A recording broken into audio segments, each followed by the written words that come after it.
Yolanda, Yolanda. I bet you get this all the time. I do. Well, not at the moment, not that much because I'm in UK now, but while I was living in Portugal, I used to get that all the time. Yeah.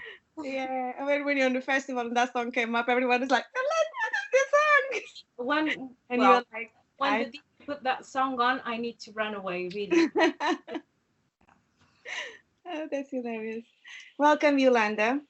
Thank you so much for taking the time. And I know you're a busy girl to do this, even though we all on this crazy quarantine status.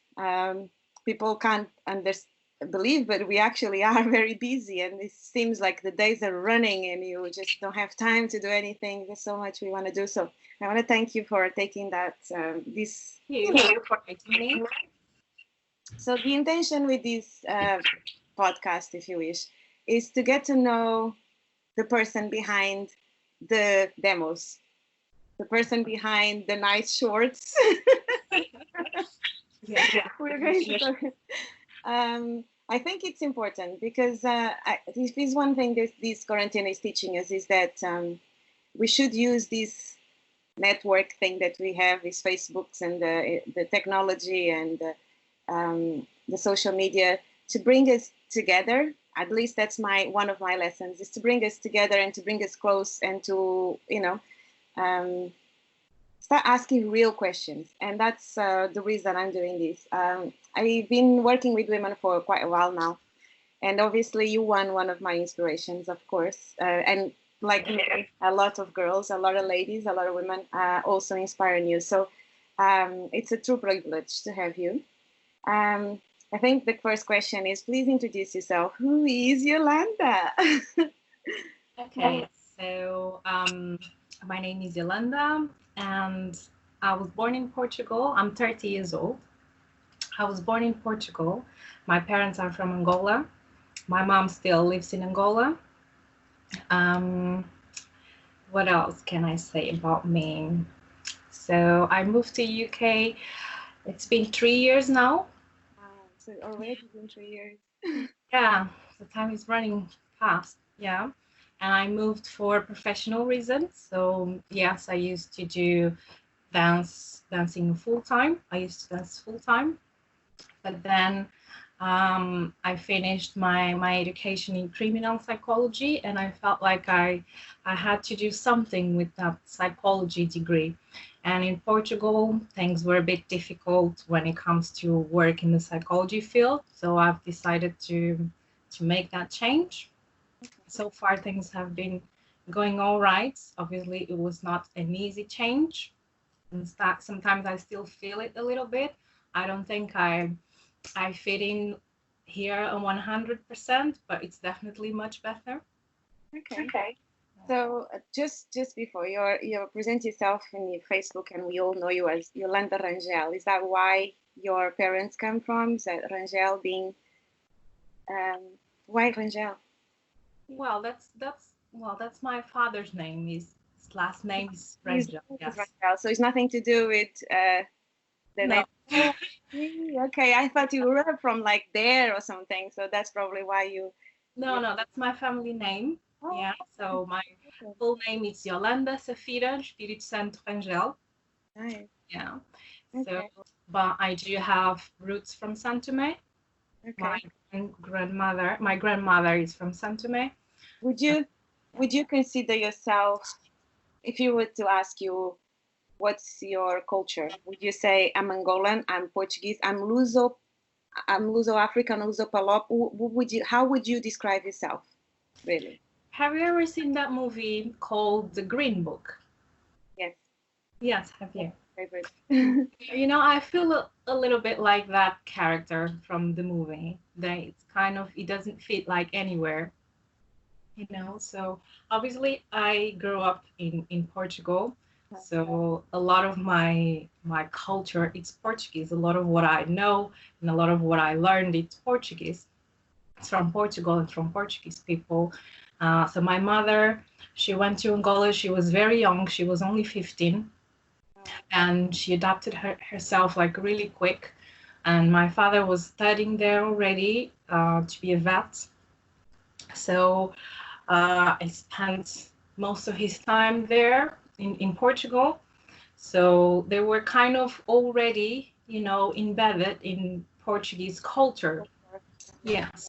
Obviously, there's things that they would not give up, when it comes to Angolan culture, So, for instance, the education, like the things, the chores that we have to do and all this stuff, that we have to do.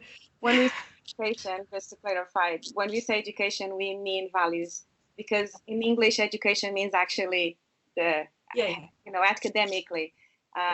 We mean the home values that we all, no matter where you're born, you have a parent that is Angolan. Yeah, that's it. Those will come with it. Yep. It's complicated. So these kind of things, obviously, I grew up in that kind of environment, and obviously the parties, the family, and Did all your these parents things. listen to music at home? Yes. Enough? Okay, that's nice. Because there's parents who didn't, A lot of Angolan parents chose not to do that for different reasons. So you my father, it was more my father, because my mom, she was a dancer as well. But my father, because he used to go back and forth to Angola, so he still had that thing of listening to some music, Yeah.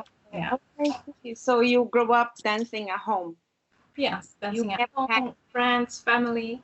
You never had to have classes of Kizomba. It's something that you was okay, cool. Yeah, like most of us, right? I think so. Okay, so I guess the next question I wanted to ask you: Did you when did you decided to start teaching? Really, I mean, how did that happen? Well, it was not really something that I, just decided. It was first this opportunity. So I'm pretty sure you know Lucia Nogueira. I know this. Yeah, so we used to, at some point in our lives, we lived together in Portugal. And Lucia always had this personality, very extrovert, and, she would go out and meet loads of people. And although it seems like I'm very social, I think I am, but I'm not as social, So she would go to clubs, she would meet people, and then the next day, these people would be in our house, cooking, and dancing and all this stuff. Yeah. So she met her dance partner in one of these parties, and her dance partner knew Desmara, which is my dance partner now. Of course. Yeah. I see. So yeah. So Desmara at the time helped Lucia with the choreography. Lucia and the partner with the choreography for Africa Dançar, and we created like a great friendship there. And Lucia had this vision, this idea, I think you guys would make a great couple, and I think you should participate in Africa Dançar, So, and was the thing, so I don't remember doing any application or sending any music or anything. It was just, I was informed, this day you have a competition. We have a competition. Oh, Yeah, amazing. that was how it happened. That's amazing. Oh, that's cool. I mean, obviously, doesn't matter. He doesn't need introduction in the dancing scene, and he's one of the most. I mean, the guy. I don't think he dances. I think the guy floats. He just he just floats in the dance floor. It's amazing to watch it. You just get like mesmerized looking. We don't know whether to look at you, look at him, look at you, look at him. Which one? So often we have to keep going back and going back just to and this because it's like you guys it's like poetry. I really do believe that you guys dancing is just magical. It's such an amazing uh, partnership that I really could not see Desmar dancing with anyone else. So you with anyone else. Um, so that's amazing. That's beautiful. So then that's it. Match for life. You guys stick together till today's date. I know you have a special love brothership for Desmar. It's so sweet to watch. I mean, I had the privilege to work with you and to Desmara separately, and you have the same love funding for each other. It's so beautiful to watch. It's so rare. That it's really special. No, I do love him. And obviously, when we are a couple or dance couple, people tend to, to think that something has happened or is something going on and all these things. I mean, obviously we are so used to hear that now, but these comments. But I think actually our partnership works really well because we are, really friends and there's this brotherhood. We care a lot about each other. So And it's special because I had the same. I had the same with my dance partner. Most people thought him, he's always been brother love for one another, and a huge respect. So I can relate to that when I used to yeah. dance. People say, well, if you don't have anything, it's because you had something. But it's not even one of the options. It's just That's never so. happened. Okay, so then there is this girl and started to dance. You go to Africa Dansar. You're exploding at the dancing scene. I don't think you guys are going anywhere. Do you think? I mean, I know the dance is always going to be there because you're Angolan. We This is always been there, is there, always will be there, and this is what people don't understand. We don't have this urgency of Yeah. Kizomba because it's there. It's always going to be there. It's not going to go anywhere. But do you think you will always be teaching? Do you think there's you are like, oh, I will do this until I will be teaching until, or not really? Well, actually, I never thought about it that way. I never thought about stop teaching because I think that's something that I can always do. So, um, my life, it's well, I do teach not only Kizomba, but I'm a teacher, so I have to teach also in my professional life. So Okay. it's something that I really enjoy doing. And I think that if you can actually combine something that you actually do and something that you love doing, I don't think you have to think about stopping it. You know? Nice. So, Awesome. The other question I was going to ask is, uh, it's about do you think, okay, you said that you can combine both. Um, does one affect the other? I mean, do you think there would be a time when I mean, I probably you already answered that question, but there is a lot of people who have, if you had to choose and you would have to say, you know what, you can't be teaching anymore, you're just gonna have to pick one.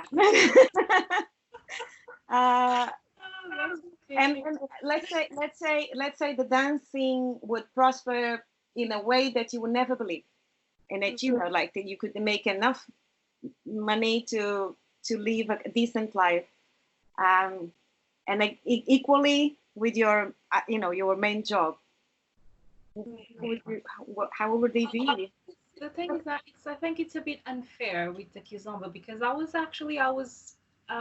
doing my live with Kizomba and it was not because of the lack of money or anything that I left. It's because this world is a bit underground, if you know what I mean. Oh, do I know what you mean? And well, first, one of the things, the uncertainty and that underground thing. So at some point, you start seeing yourself like, okay, so I have this house, I have this car, I have, I'm able to pay my bills. Obviously, okay, I'm not able to save much money, but I'm happy. So, but how do you justify having all these things, and having all this life without having like a paper or anything saying that you are a dancer or that you receive this much money for what you do? It was more that made me, okay, so if I can't have these like legally, that every and recognized, so I'm doing this or I'm doing this service for people and I'm getting money for it because I couldn't justify it. And it was not that I didn't want, it was that not all the organizers would give us that opportunity.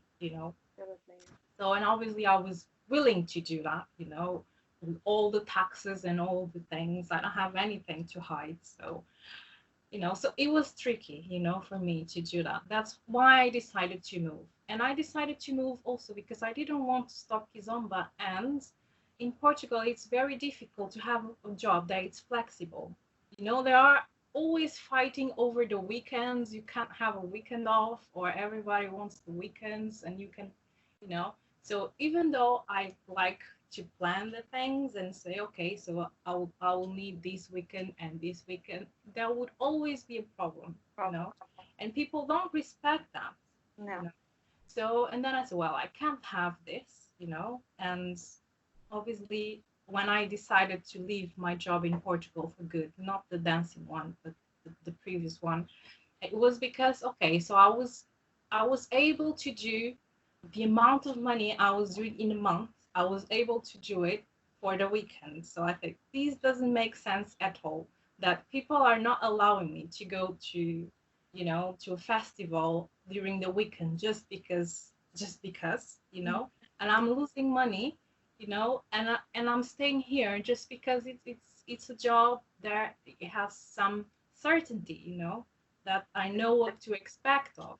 Mm. So that's why I left. But if I could, I love Kizomba as much as I love psychology.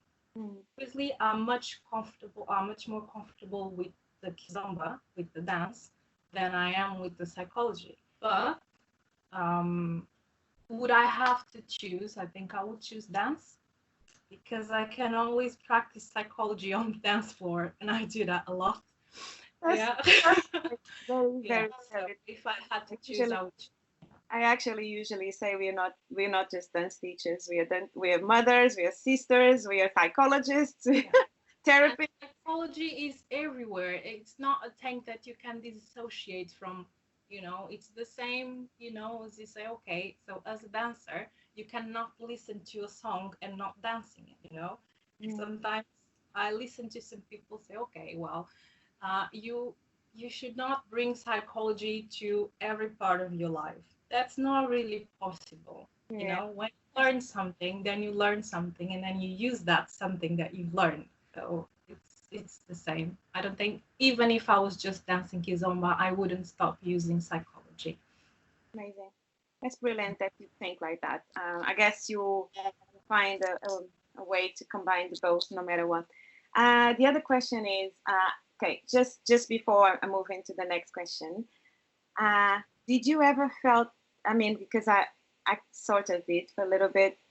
Did you ever feel discriminated? Mainly, I mean, by your own people, like family and friends and Angolans in general, Mm, mm, or not? You always felt supported and encouraged. Oh, no, really, really, I know not the really. answer, but I want people to understand that this is not just because we Angolans. It's all rosy and easy and My God. uh, So I have this thing, so although I look like I'm very calm, and I am very calm in general, but I really don't like people, messing up with my life or trying to understand what I'm doing and why I'm doing these things. From the moment that, unfortunately, my parents, they could not pay for my education, so I had to start working at a very young age to save money to pay for my studies and everything. But as soon as I started dancing kizomba, everyone, people that I didn't even know, from my family, they started to wanting to know why I was doing kizomba, and that's not a profession. What is she doing? She yeah, just wants kizombas, kizombas, kizombas, all these things. So exactly that's exactly how they say it. Yeah, Kizomba, Kizomba. What the hell is that? Kizomba, Kizomba. Yes, that's how they used to, and they even used to refer to me like uh, the they used to say in Portuguese, "La bailarina de Kizomba." Yeah, the girl that dances Kizomba. People from my own family. In a So discriminated way, right? yeah, so Yeah. it was really difficult. At some point I had one family member that he didn't like that much, but he was my father's brother. So one day he decided to come and have a look at what I was actually doing. So he went and he wanted to watch me performing. So we went there and he watched me performing, and he said, well, I will never again say anything about what you're doing. I understand what you're doing and you are doing it very well. Oh, So, that's and really sweet. yes, and he did agree, with what I was doing, and he did support me a lot, on that. And because it was like one of the eldest, for of the family, and it was someone that I took care of while he was sick. So I think that meant a lot also for the rest of my family, and they understood that I was struggling to pay my studies. Yeah. Kizomba actually paid for my studies, and I think that they were worried or concerned that I wouldn't study or I would stop studying because Yeah. of Kizomba. But it was actually the other way around, So that really helped me a lot because I managed to leave my 8-hour job that was not paying me enough actually to pay my studies, and start Kizomba and, earning this amount of money and still have time to study because you only have to go to festivals during the weekend. If you teach during the week, it's only in the evening or, on afternoon. So you have a lot of time to study. So it really helped me a lot. That's awesome because yeah, I think people don't understand this culturally thing. They say your father's brother, what's his business? But it's just that in our culture, Yeah. they all have a say.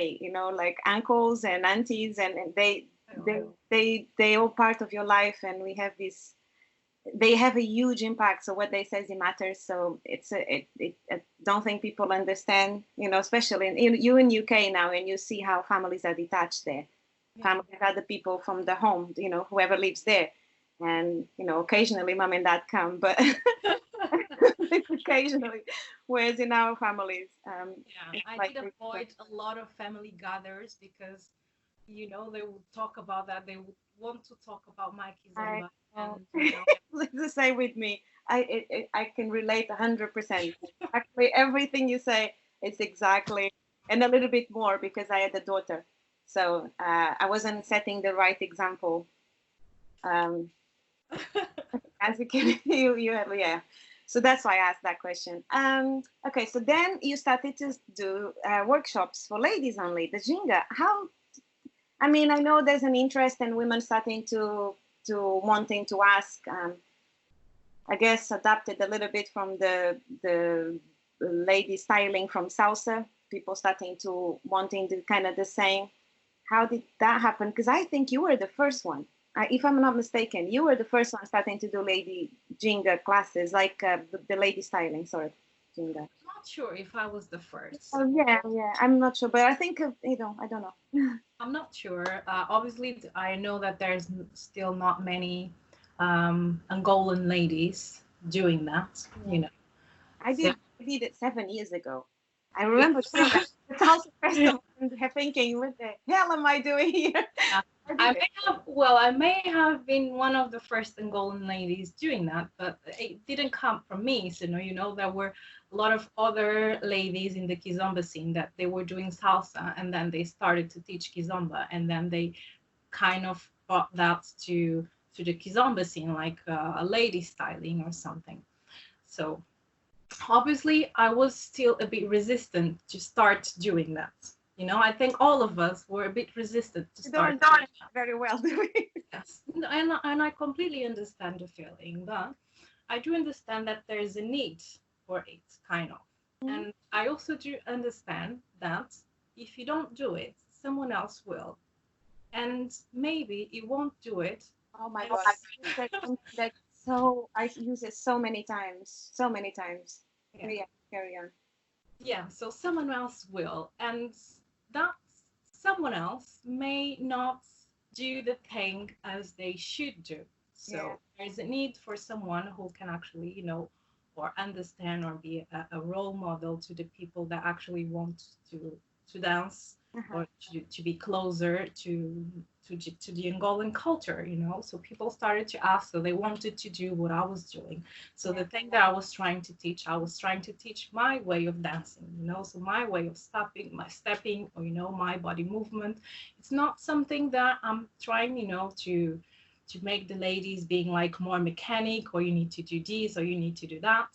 It's really more about the body movement. And if they Hey, tell me, well, I want to move like you, or I want to try and move like you, so so yes, then I'll do my best to try and pass that and to teach them. Obviously I don't want them to be copies of Yolanda, so that's why we discuss all these things during class. So I can try and be your model. I can try and give you an example, but then you have to find your way. You will have to find your own personality. This is what people don't understand. The demo is just a demo. They don't know there's an hour or an hour and a half of talking, a lot of mentoring before, and all they see is the demo, as if that's all the class was about. But no, there's a lot of teachings, a lot of mentoring before, in the classroom, to explain why you're doing those movements. And I don't think people respect that, especially the ones that are outside the scene. So the next question is, so you've been to Angola. Did you ever teach in Angola? You ever? I never taught in Angola. I've been in Angola and I danced in Angola, but I didn't. Do you feel that? Do you feel that you have a responsibility, a higher responsibility towards the culture for being in Angola, teaching in Europe, or you think, you know what, anyone? Do you? Okay, so yeah, the question is, do you feel a higher responsibility because you're an ambassador? We use the flag, right? We use the fact that we're Angolan. So do you have that do you feel that responsibility on your shoulders of wanting to be as close as possible to the roots, or is it not something about it's not that I think I was given that responsibility, the people that follow us. Yeah. So it's not something that I taught from the beginning. So me and Desmara, obviously, we have our own style. So we started with that style. And obviously, as we dance and the dance is evolving, then other styles came. Yeah. But we felt, because people would put that pressure, no, this is the true ones, these are the ones who are our role models. We never thought about it, but even if we actually, start thinking about something about changing, the world has given us that, that thing that's Mara, yes, that tag. Desmara and Yolanda are the ones that they do the true thing, and I think one of the things that you guys have difference is because you're both Black and you're both Angolan. It's not common. And it's almost a privilege to have,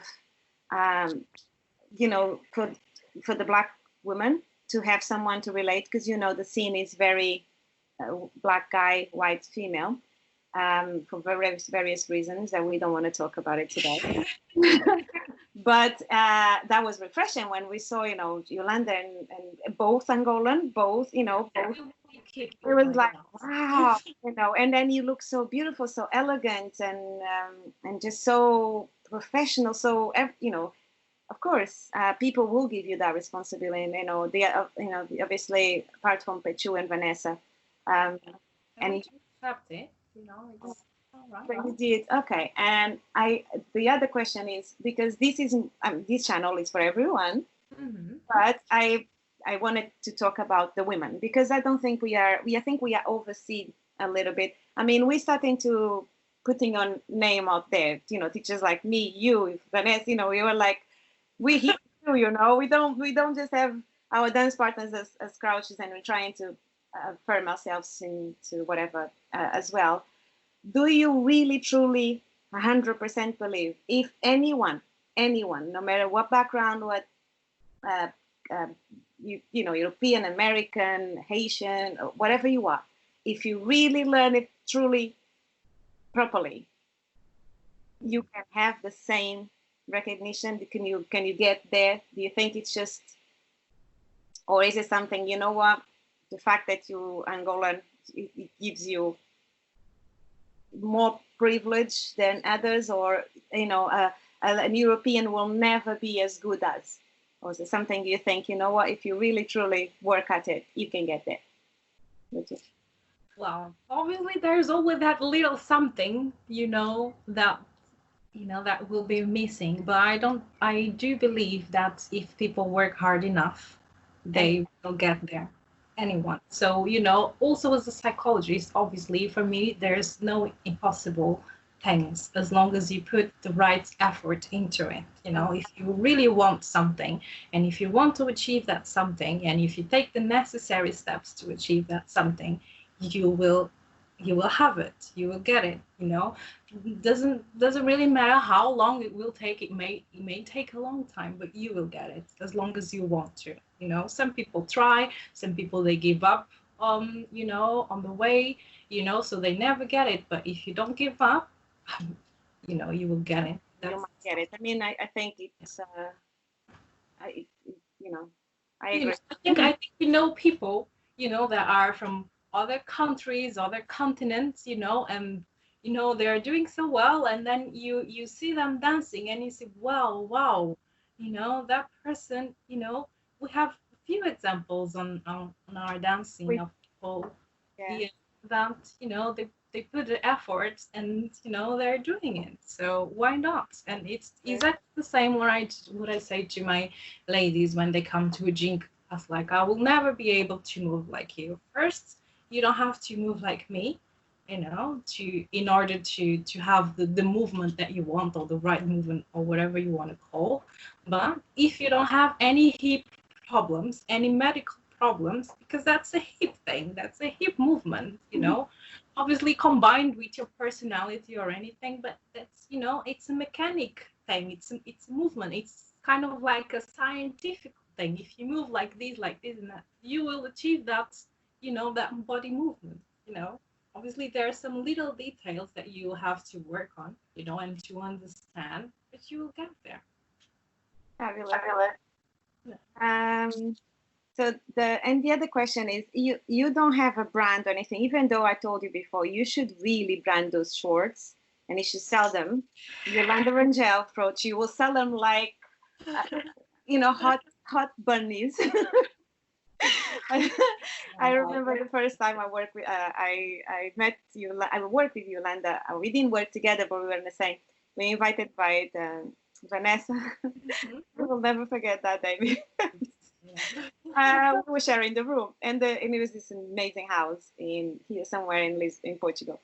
And then Yolanda came, very professional. She had dinner the night before. She had dinner, and then she joined the group for a little bit, and then she went to bed. And me, the party animal, stayed till about, I don't know, 4 in the morning. And then I went to bed. And then 6 o'clock in the morning, I start hearing this noise, and I was like, "What is that?"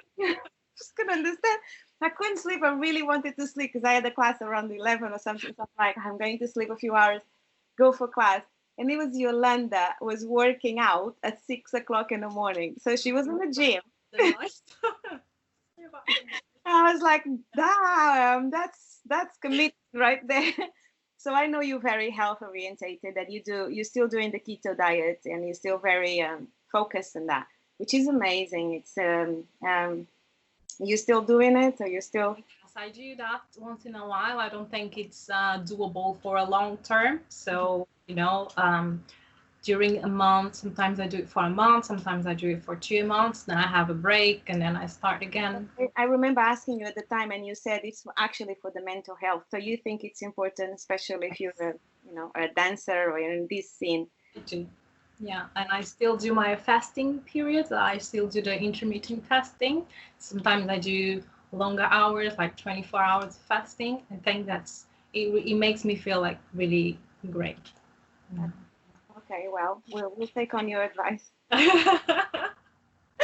are other things that we can do for our mental health. You don't have to, you know. And then back to the shorts. She went to teach, and I was like, "Where's your shorts?" She's like, I didn't think of him. I'm like, no, this is your brand, girl. Like your brand. And so every time I see Yolanda in the shorts, I'm like, yes, she's doing them. So it's so cool, because he really like became something that we see you on, and it's nice. I think, because I have things like this. So I really think you should brand them. I would buy them. Pray to the Lord they looks as good on me that it looks now. Trust me, it wouldn't. But so can we do, we're trying to find ways of entertaining and to keep bringing content into people, to not entertain. I don't think the word is educate. It's entertain. It's more educate, to keep our name alive and to keep the community going, to keep people feeling like they belong and we still want to give to you, we still want to share. Can we expect some online courses, lives? Thank you, thank you. Or I'm sure people are bombarding you. Iolanda, please, can we have a live with you? A little bit, but I'm really I'm still trying to find a balance between the psychology scene and the dance scene, because obviously the dance is very important to me, and I was doing that during the weekends. I don't know if I'll be doing something online, but at the moment the demand for the psychology side, it's also very big. So people are, a bit concerned about all this COVID-19 situation, and I'm trying to provide my support also as much as I can. So, and I know that there's loads of people doing online classes now. So I don't think that was something that people will be missing, or, You can never have enough of you. There's space for everyone, trust me. But we really hope is that this won't last that long, and then we can have each other, and we can hug more, kiss more, dance more, touch more, share more. So Iolanda, that's it. I don't want to take more of your time. I know you're a very busy girl. Thank you so much. I wanted to show to people a little bit that even though we are dancers and you just see this, magical girl on a dance floor, we also are professionals. We also academic. We also, trying to. We have other things. We also family girls. We also, So yeah, I really appreciate that you've invited me to have this conversation, this interview. And I would like to take the moment also to say that every time we are together, I do enjoy being with you in your company. I always learn so much. And, being around you, it's so, it's so good because you have this motherhood thing. I don't know. Yes, you like to take care of people, and the fact that you have a daughter, I don't know the age difference between me and your daughter, but I could be your mom. I think it's very similar. I think it's very similar, but I think it's a very good balance because you are kind of like a mother and a friend, always taking care of people, but always having a laugh as well and supporting everyone. Oh, Tanya, that's really true, and I think that needs to be said because not everyone, supports everyone, and especially the ladies in the dance scene. You are always willing, like, to give an advice, or wear these that will make you feel, better or look good, or I can borrow you these, and it will be great. I think you should record your video. I'll record a video for you, and have you eaten? Let's go and eat something. All these little things. Always pushing people up. That's not something that we see a lot, and it's not. People are trying to compete with each other, or I'm not going to teach that, or I'm not going to share this information with the person. You are always willing to share everything, give away everything that you've got. So, if no one has ever told you that, well, they should have, because that's what I feel every time that I'm around you. Oh, thank you, Iolanda. Oh God, it means so much to say that. Because that's exactly how I am. Oh my God. I know that's exactly how you are, because we've shared a room a couple of times. We shared a table a couple of times. I know we didn't have the opportunity to share many other private moments together. That's the feeling I have every time I'm with you. Oh, thank you. Thank you a lot. It comes from the heart, and I really, really, I mean every single thing. And thank you so much for saying these words. It does mean a lot. I think we all a little bit emotional right now with everything, but yes, I mean it does mean a lot from someone like you. Thank you so much. Please, please don't stop dancing. Don't stop sharing, don't stop teaching. If you do have an opportunity, we would love to have you on the live. Of course, you can always tag me and crazy, but yeah, we have this privilege to have the internet that's making us keep us together. Yeah. I wish you all the best. I hope the next time we meet, it's actually face to face, and we can I'm sure hug, we're going to give a big hug to yeah, each other next time, like always. and hug a little bit longer, dance a little bit longer. Anyway, it's been amazing. Bye. What an Bye. honor. Bye, Yolanda. Thank Thank you. you so much. Bye bye. Oh my God.